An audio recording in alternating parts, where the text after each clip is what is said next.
The first thing people noticed about the mansion was its silence. Not the peaceful kind, the kind that felt curated, controlled.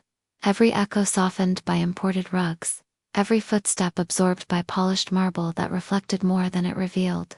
It sat at the edge of the city like a quiet authority, untouched by chaos, insulated from consequence. Inside, everything had a place, including her. She arrived before sunrise, as she always did.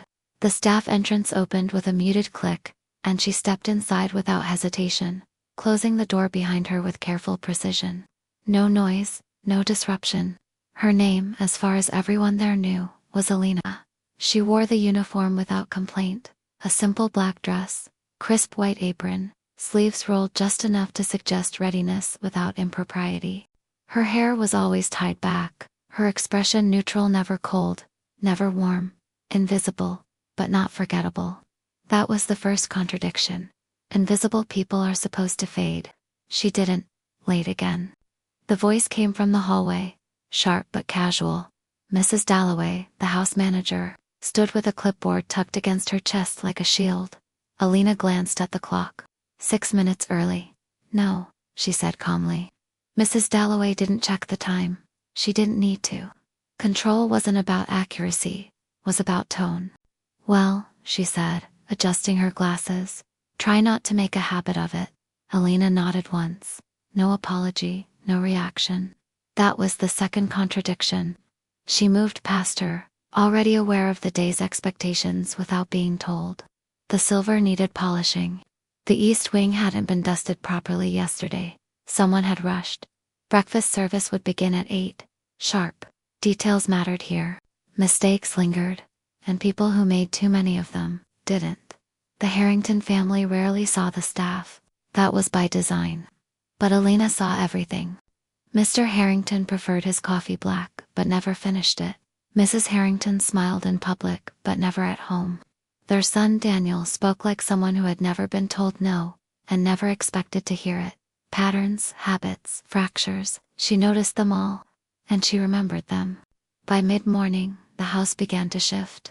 Guests were expected that evening, important ones, the kind who arrived with quiet judgment and left with louder conclusions. The staff moved faster, sharper. Even Mrs. Dalloway's voice carried a tighter edge. Alina, she called. The study. Mr. Harrington wants it perfect. Perfect. It was always that word. Alina entered the study alone. The air inside was different, heavier, like the room held conversations that hadn't ended. Dark wood shelves lined the walls, filled with books no one read anymore. The desk was immaculate, but not untouched. Nothing in this house ever truly was. She moved methodically, adjusting objects by millimeters, aligning edges, restoring order. But when she reached the drawer, she paused, just for a second. Then she opened it. Inside was a folder, unmarked, unsecured, careless. That was the third contradiction. Powerful people are supposed to be careful. Mr. Harrington wasn't. Alina opened the folder slowly, her expression unchanged, but her eyes sharpened. Documents, contracts, names, some familiar, some very familiar. Her fingers hovered over one page before resting lightly against it. A signature. Her gaze didn't linger, but something behind it shifted, not surprise, recognition. She closed the folder just as quietly as she had opened it, returned it exactly where it had been, and finished cleaning the room. No hesitation, no visible reaction. But something had begun. That evening, the mansion came alive. Lights glowed warmer. Music drifted softly through hidden speakers. Laughter echoed, controlled, rehearsed, deliberate. The guests arrived in tailored suits and careful smiles, their conversations wrapped in politeness and edged with calculation. Alina moved through it all like a shadow, serving, observing, listening, always listening. A remarkable acquisition, one man was saying, his voice low but confident. The timing couldn't have been better. Mr. Harrington smiled, holding his glass with practiced ease. Timing, he said, is everything. Alina passed behind him, placing a tray on the table without a sound. Timing, yes, it was. Later in the kitchen, the staff exhaled in fragments between tasks. Did you see that necklace? One of the younger maids whispered. It has to be worth. Focus, Mrs. Dalloway snapped. Alina didn't join the conversation. She was watching the clock. Not nervously, not impatiently, just precisely. At exactly 9:17 p.m., the lights flickered. Once, twice, then steadied. A murmur passed through the guests, quickly smoothed over by polite laughter. Mr. Harrington didn't react, but his eyes shifted just slightly. He noticed, of course he did. He always noticed when something was out of place. Across the room, Alina stood still. For the first time all night. Not moving, not serving, just watching. Because something had already been set in motion. And unlike everything else in that house, this wasn't under his control. The flicker passed, but the room didn't fully recover. Something subtle had shifted, like a glass placed back on a table slightly off-center. Not enough to draw attention, but enough to unsettle anyone sensitive to symmetry. Mr. Harrington felt it. He masked it well. Probably the grid, one of the guests said lightly, swirling his drink. Happens more often than people admit. Of course, Mr. Harrington replied, his tone effortless. Even stability has its moments. Polite laughter followed, but his eyes moved again toward the far end of the room. Toward the staff, toward her. Alina was already in motion. She returned to the kitchen without being called. The others resumed their rhythm quickly, the flicker dismissed as an inconvenience already fading into irrelevance. But Alina didn't treat it that way. She stepped toward the service panel along the back wall, an older system, rarely used directly. Most of the house ran on automation now. Her fingers brushed lightly over the surface, then pressed a hidden latch beneath its frame. A small compartment opened. Inside, manual overrides. Her expression didn't change, but her movements slowed. Deliberate, familiar. "Why are you back there?" one of the staff asked, glancing over. "Checking the system," Alina replied calmly. The answer was simple, too simple. But no one questioned it, because no one questioned her. That was the fourth contradiction. Upstairs, Daniel Harrington leaned against the balcony railing, watching the guests below with detached amusement. He wasn't interested in their conversations, only in what they represented. Power, access, inheritance. He turned slightly as his mother approached.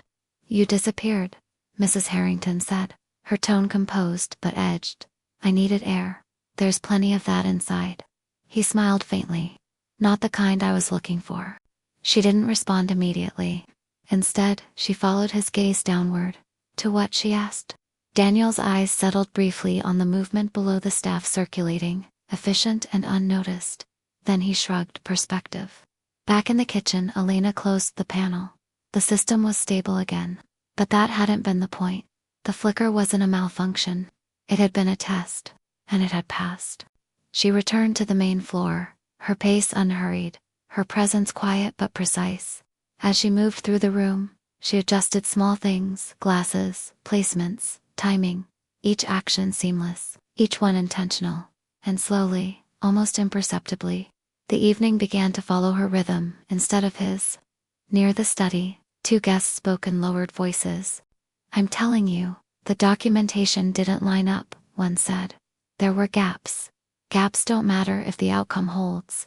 Until someone notices. Alina passed by without looking at them. But she heard every word. Inside the study, the door stood slightly ajar. That hadn't been the case earlier. Alina paused as she approached.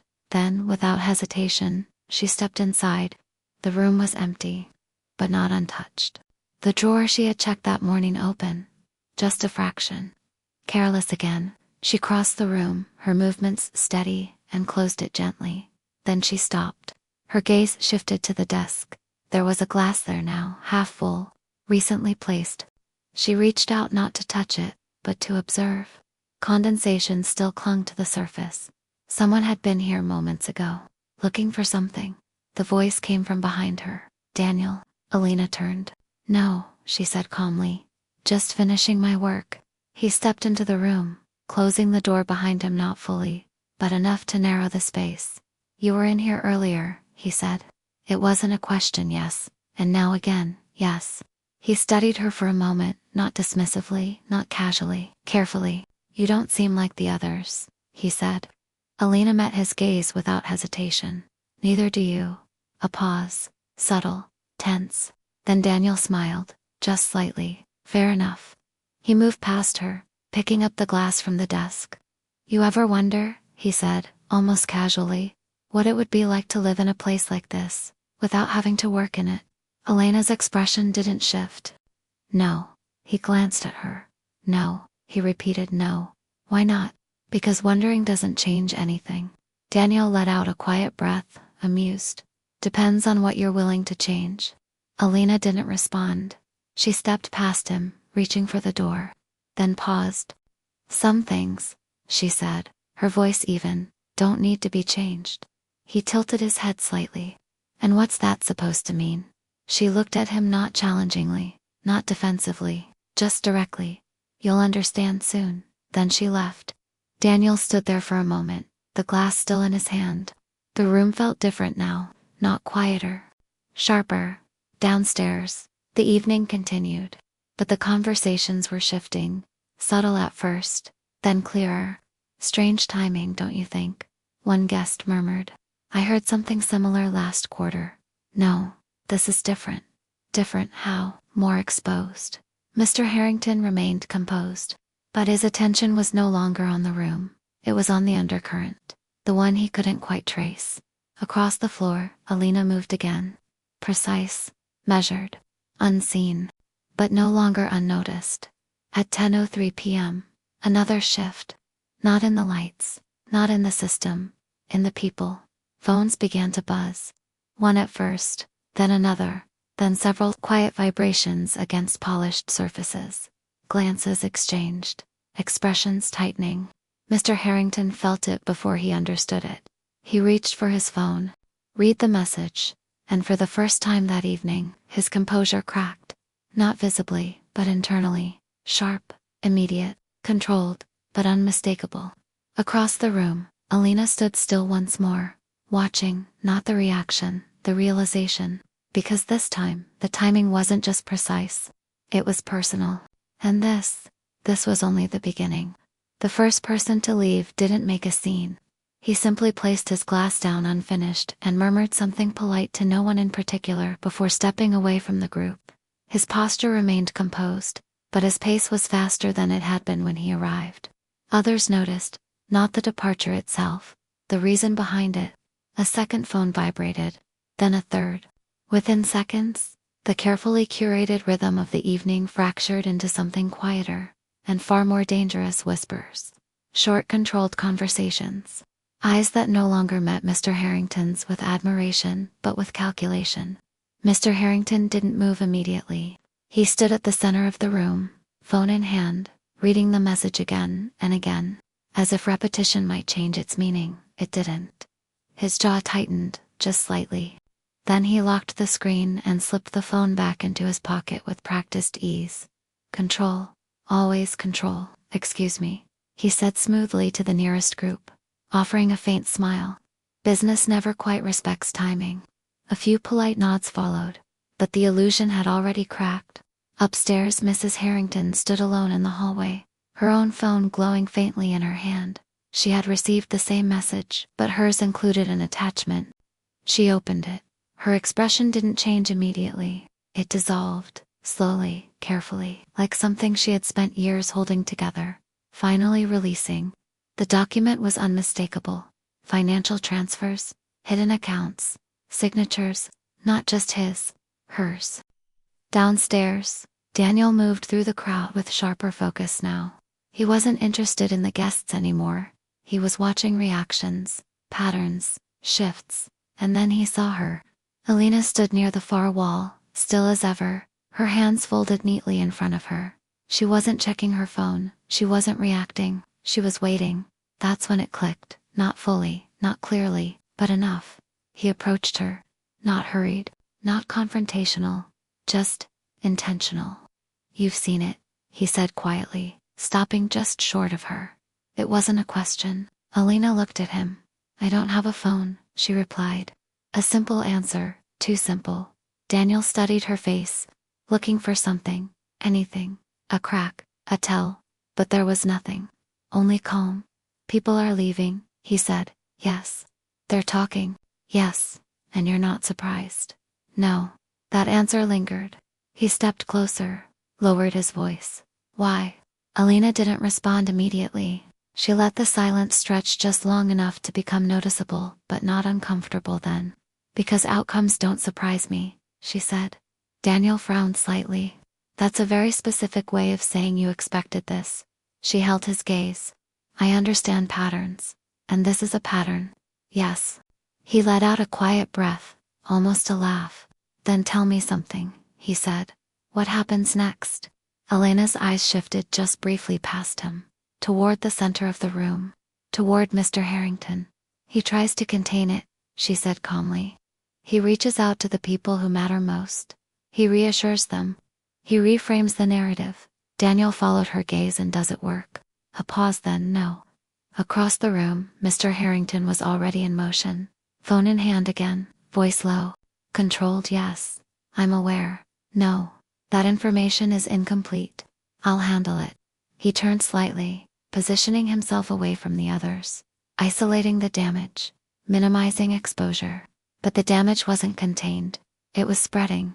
In the hallway above, Mrs. Harrington began to walk, slowly, deliberately, down the staircase, each step measured, each one heavier than the last.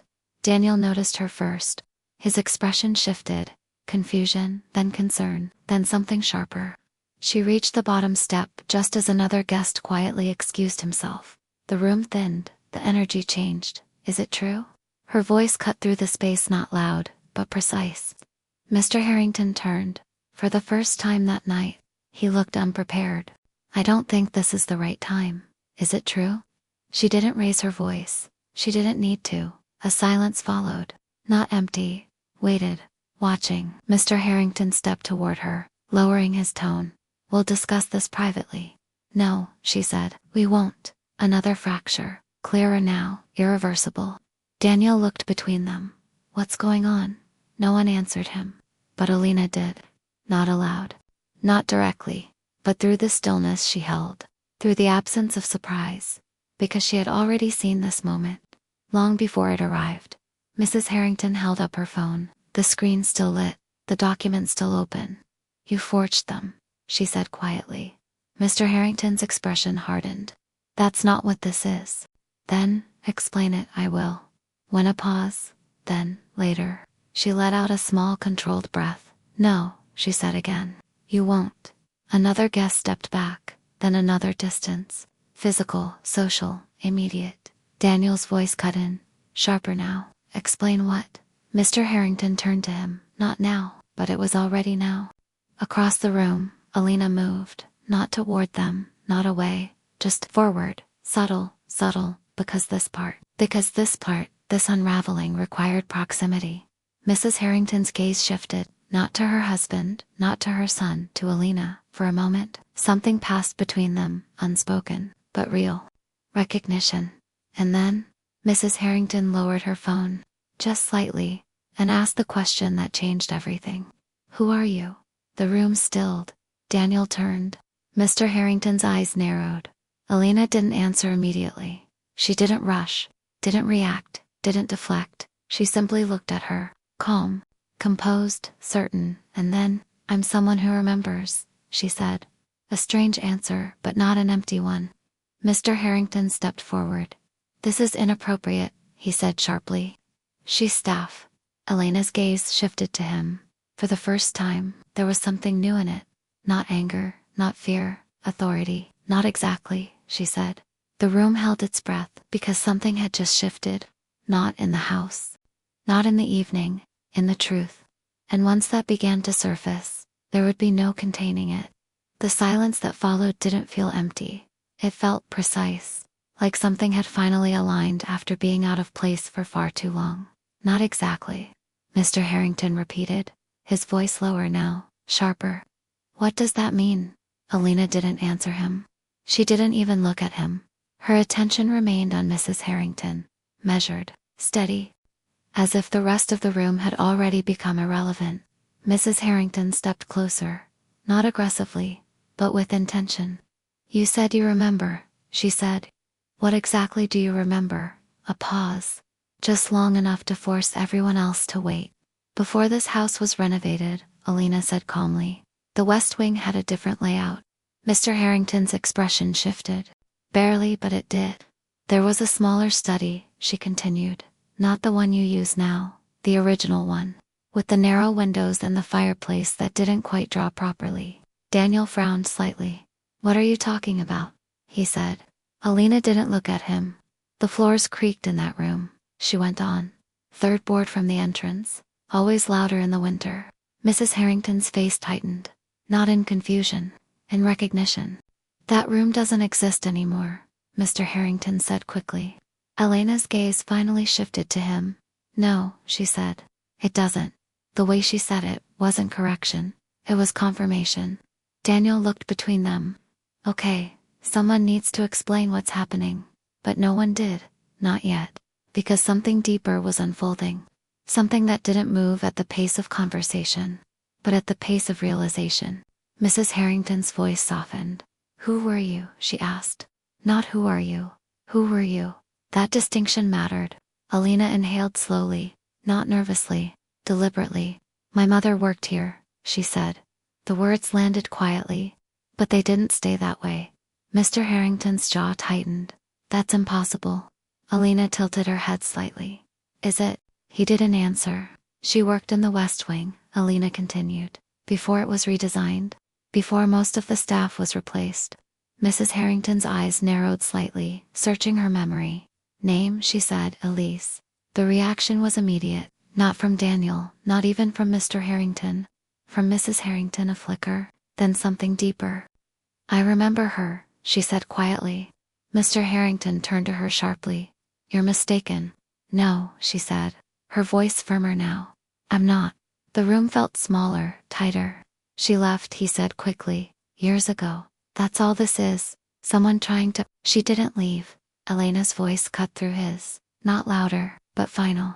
Another silence. Daniel stepped forward now. What do you mean she didn't leave? Alina looked at him, and for the first time, there was something almost human in her expression. Not softness, but weight. She was asked to stay late one night, Alina said. Mr. Harrington's voice sharpened. That's enough. But she continued. There was a disagreement, she said. About documents. About signatures. Mrs. Harrington's breath caught just slightly. She said something was wrong, Alina went on. That the numbers didn't match. That something had been altered. Daniel looked at his father. What is she talking about? Mr. Harrington didn't answer, because he knew. She wasn't supposed to see it, Alina said. The calm in her voice made it worse. She wasn't supposed to understand it, she added.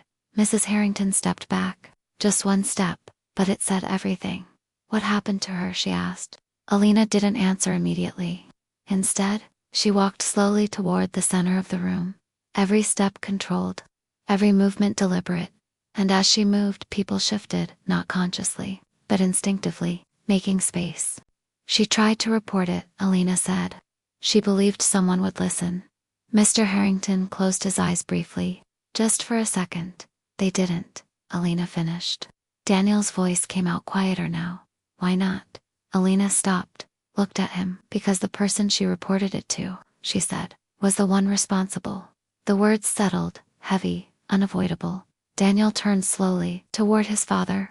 That's not Mr. Harrington started. But the sentence didn't finish. Because even he knew. There was no version of this where denial sounded convincing. Mrs. Harrington's voice came next. Soft, but sharper than anything else in the room. What did you do? A long pause. Mr. Harrington exhaled slowly, not defeated, but calculating. I handled it, he said. Elena's expression didn't change. Yes, she said. You did. Daniel shook his head. That's not an answer. It is, Alina replied. And somehow, that made it worse. Mrs. Harrington's eyes filled, but didn't break. You told me she resigned, she said. Mr. Harrington didn't look at her. That's what the report said. The report you wrote. Silence. Daniel stepped back now. Distance. From both of them. This is insane, he muttered. But it wasn't. It was precise. It was inevitable. And it had been waiting for years. Alina spoke again. She didn't leave, she said. This time, her voice shifted just slightly. Not louder, not harsher, but more personal. She was erased. The word lingered, not dramatic, Not exaggerated, accurate. And in that moment, everyone in the room understood something. This wasn't just exposure. This was consequence. And it had arrived. Exactly on time. The word erased did not echo, but it settled into the room with a permanence no one could ignore. It wasn't loud, it wasn't dramatic, it was exact. And that made it far more dangerous than anything raised voices could have achieved. No one moved for several seconds. Even the guests who had been inching toward the exits now stood still, caught between curiosity and discomfort. The social rules that once governed the evening had dissolved completely. This was no longer a gathering, it was an unveiling. Daniel was the first to react, but even his reaction came slowly, like someone waking into a reality they didn't recognize. His gaze remained fixed on his father, searching not just for answers, but for something solid to hold on to. Something that would make this make sense. But there was nothing. What does that mean? He asked finally, his voice quieter than before, stripped of its earlier edge. Erased how? Mr. Harrington didn't answer immediately. His silence, once a tool of control, now felt like avoidance. His posture remained upright, his expression composed, but the precision had cracks in it now, tiny fractures that couldn't be unseen. Alina stepped forward again, closing the distance between herself and the center of the room. She didn't rush, didn't impose, she simply arrived where the truth had been waiting to be spoken. It means, she said calmly, that there was no record of her leaving. No formal resignation processed through the system. No exit documentation that aligned with standard procedure. Her voice carried evenly, without accusation, without anger, just clarity. Mrs. Harrington's hand tightened slightly around her phone. But there was a report, she said. I saw it, yes, Alina replied. You did. The implication didn't need to be explained. Daniel's eyes shifted sharply back to his father. You created it, he said. It wasn't a question. Mr. Harrington exhaled slowly, as if recalibrating. I corrected a situation that could have escalated unnecessarily, he said. That's what leadership requires. The justification landed flat, escalated. Daniel repeated, disbelief threading through his voice now. She was reporting fraud. It wasn't fraud, Mr. Harrington snapped. The first real break in his tone. It was restructuring strategic positioning. The kind you don't understand yet? Alina watched him closely, not reacting, not interrupting, just allowing him to define himself. She understood it, she said. That stopped him. She saw the inconsistencies, Alina continued. She recognized the signatures that didn't align. She noticed the accounts that weren't disclosed. Mrs. Harrington's breathing grew shallow. Those accounts, she said slowly. They're in the document I received. Yes, Alina said. Another silence followed, but this one was heavier, not uncertain, conclusive. Daniel ran a hand through his hair, stepping back again as if the space itself had become unstable. So what happened to her? He asked. If she didn't leave, then what happened? Elena's gaze softened just slightly. Not enough to be called emotion, but enough to suggest memory. She came back the next day, Alina said, like she was told to. Mr. Harrington's eyes closed again, briefly. She believed it would be resolved, Alina added. That someone would correct it. That truth would matter. Mrs. Harrington whispered, almost to herself. She trusted the system. Alina looked at her. Yes. Daniel's voice sharpened again. And then what? Alina held his gaze for a moment before answering. She was escorted out. The simplicity of the statement made it land harder. By who? Daniel asked. Alina didn't look away. By people who followed orders. Daniel turned again, slowly, deliberately to his father. Your orders. Mr. Harrington didn't respond. He didn't deny it. And that was enough. Mrs. Harrington took another step back, the distance between them now undeniable. You told me she was unstable, she said, her voice fragile but controlled. You said she made accusations without evidence. She did, he replied quickly. She misunderstood. No, Alina said quietly. That single word cut cleaner than anything else. She didn't misunderstand, Alina continued. She documented everything. Copies were made. Notes were kept. Mr. Harrington's eyes snapped toward her. That's not possible. Alina tilted her head slightly. You didn't check thoroughly enough. For the first time, uncertainty appeared on his face, not dramatic, not exaggerated, but real. "Where are they?" he demanded. Alina didn't answer immediately. Instead, she reached into the pocket of her apron. The movement was small, controlled, but every eye in the room followed it. She pulled out a folded envelope, plain, unmarked, the kind that didn't draw attention, until now. Daniel's breath caught slightly. Mrs. Harrington didn't move at all. Mr. Harrington's voice lowered. "What is that?" Alina held the envelope lightly between her fingers. "Something that was never erased," she said. She didn't hand it to him. She handed it to Mrs. Harrington. That choice mattered. Mrs. Harrington hesitated for only a moment before taking it. Her hands were steady, but only just. She opened it slowly, unfolding the papers inside with care that bordered on reverence. Her eyes moved across the pages, line by line, signature by signature, and as she read, her composure didn't shatter. It dissolved, quietly, completely. Daniel stepped closer, looking over her shoulder.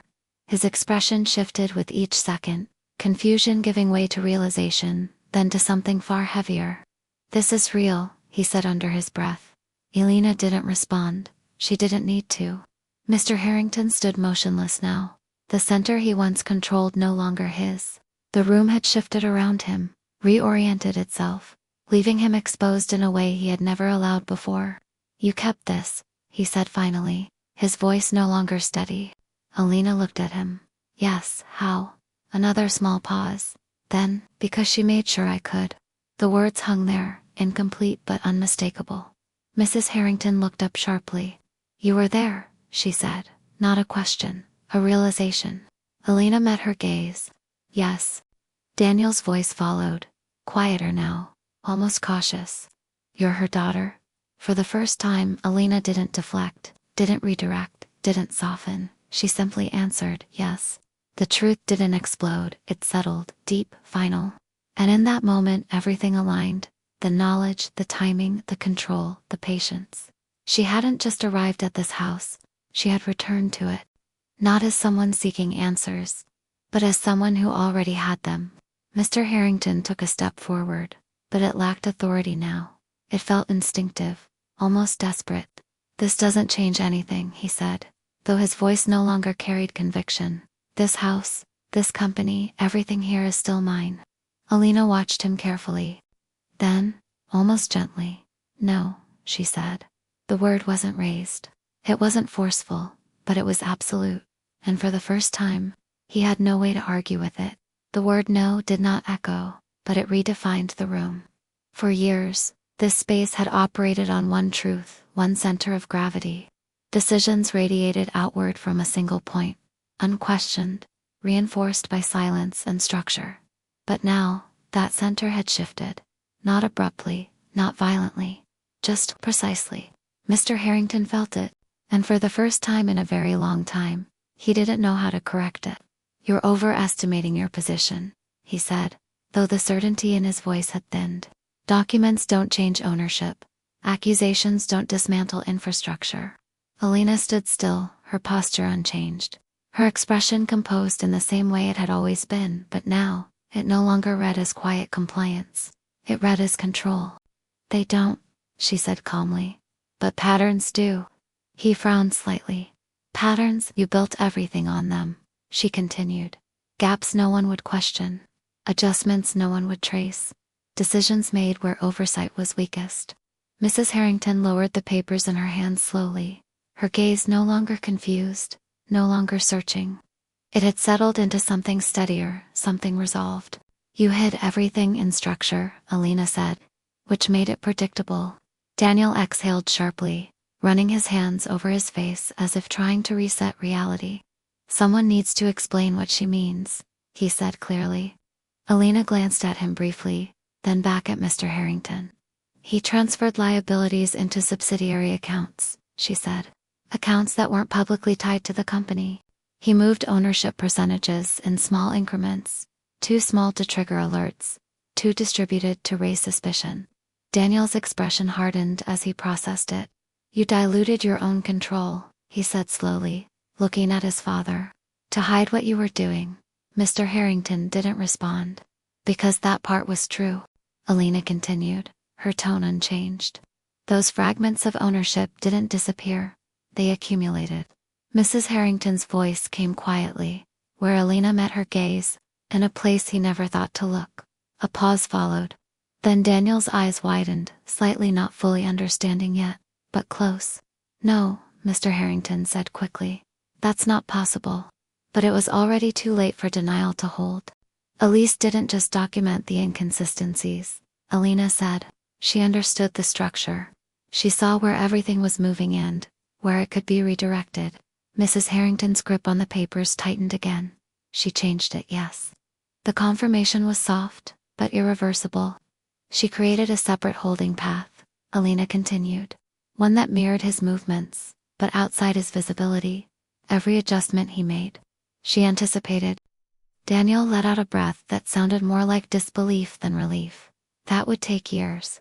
Alina looked at him. It did. The weight of that answer settled over him.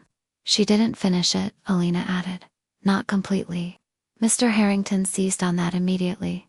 Exactly, he said. Which means whatever you think you have, it's incomplete. It's meaningless. Alina shook her head slightly. She didn't finish it, she repeated. I did. Silence, complete, total, final.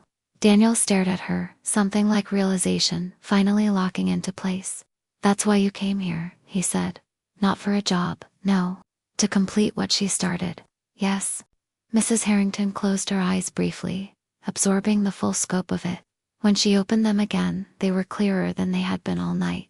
And the ownership, she asked. Alina answered without hesitation. Transferred. Mr. Harrington's voice rose not loudly, but sharply enough to fracture the calm. To who? Alina held his gaze. To the entity she created. And who controls it? He pressed.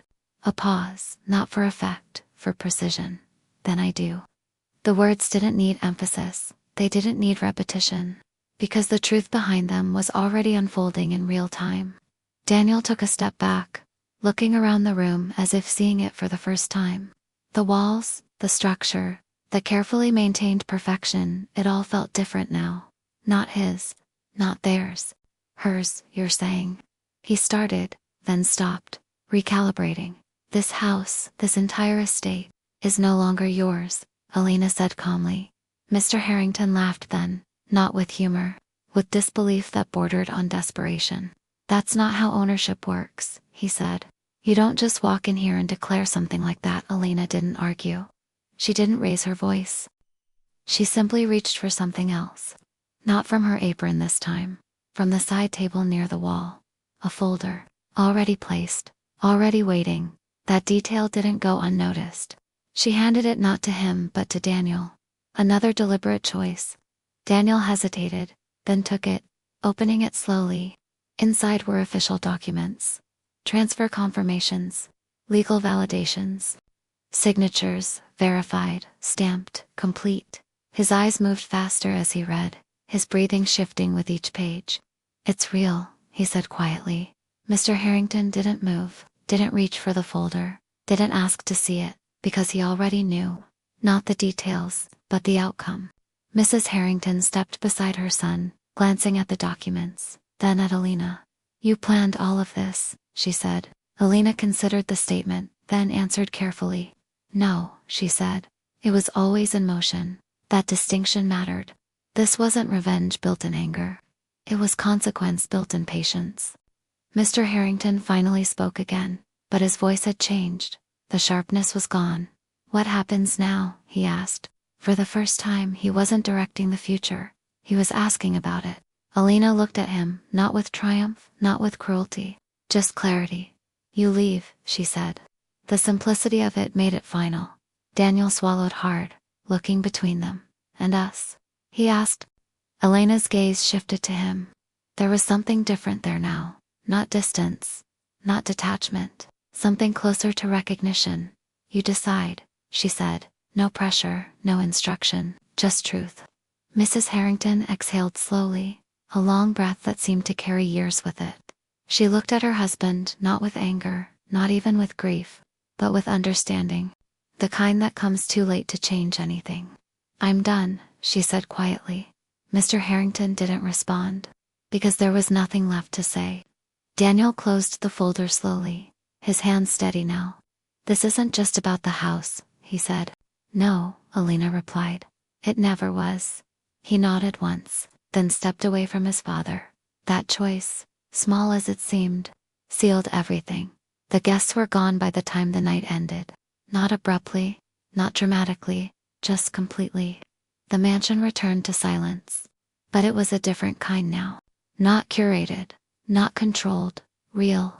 Alina stood alone in the main hall for a moment, her gaze moving across the space not as someone observing it for the first time, but as someone finally seeing it without distortion. The weight of it wasn't heavy, it was settled. Footsteps approached behind her. "Daniel?" He stopped a few feet away. "I didn't know," he said. "I know," she replied. A pause. Then, "What happens to this place now?" he asked. Alina looked ahead. "Now," she said, "it becomes honest." He considered that, then nodded, not fully understanding, but accepting. When he left, he didn't look back. Alina remained where she was for a while longer. Then, slowly, she reached up and untied her apron. The fabric fell neatly into her hands.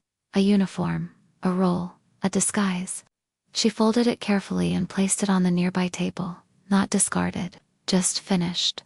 The house was quiet, but no longer silent, because for the first time, nothing inside it was hidden, and that was the only kind of ownership that ever truly lasted.